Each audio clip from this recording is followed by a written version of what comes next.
Hampshire lad Ben Hazeldine, who studies at the University of Chichester, joins us on the back of an enormous success with Team GB's blind sailing team, who cruised to first place at this year's World Championships. Well, thank you so much for coming in. I suppose maybe the first thing we've got to double check is you're not actually blind yourself. No, I'm not blind. I'm completely able-sighted. So that's clarify that to start with. Yeah. But I suppose actually that's quite a good safety feature, is that for the blind crew members there have to be a couple of able-bodied ones to be able to help out. So on each boat we sail in, there's 4 people on board, and 2 of them are able-sighted and 2 of them are visually impaired. The visual impairments go into 3 categories. There's V1, V2, and V3. And each of them determine sort of the severity of their impairment.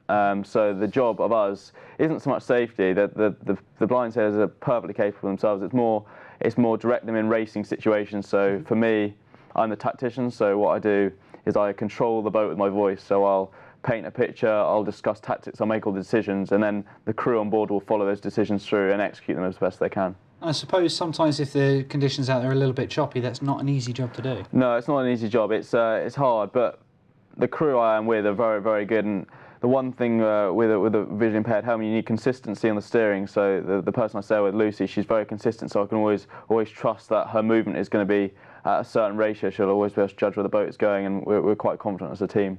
And as we said there, congratulations are in order. Actually, you guys came back with a gold medal. Yeah, no, we did. It was good. It was out in Sheboygan, so a big lake in America.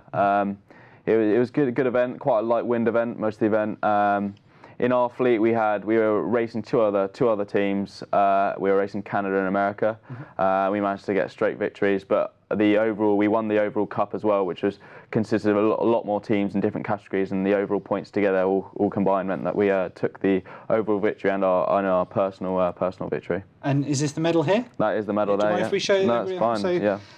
I mean, and that's surely got to be quite an achievement for yourself there. And it's great. I understand as well that you are a sailor in your own right as well, and that you have your own aspirations to go on to greatness, shall we say? Yeah. So I've sailed all my life, but I've been in the RWA program, which is the Royal Yacht Association, which is the governing body for sailing, for quite a few years. And so the last 3 years, I was campaigning towards 2020, which is it was going well actually. And I'd recently, over the past year and a half, I'd joined up with a new pairing, and we were doing well. I had a good summer. We went to Tokyo and we went to Italy, and we got respective 7th in the under-23 Europeans and 15th in the under-23 Worlds.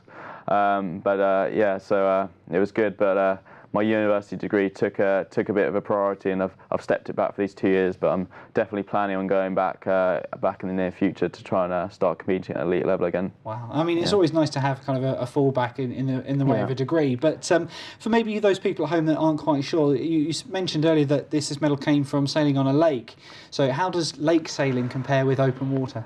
When I say a lake, I mean lake sailing is different. When I say a lake, Sheboygan's 350 miles long, so it's a big lake and 50 miles wide. So the conditions out in Sheboygan are quite replicative of a sea. You get different wind patterns for starters, because there's land surrounding the lake. When that land heats up and cools down, it condenses air, which turns into mist. You get a lot more mist, and you get a lot more shifty conditions, so it varies a bit more.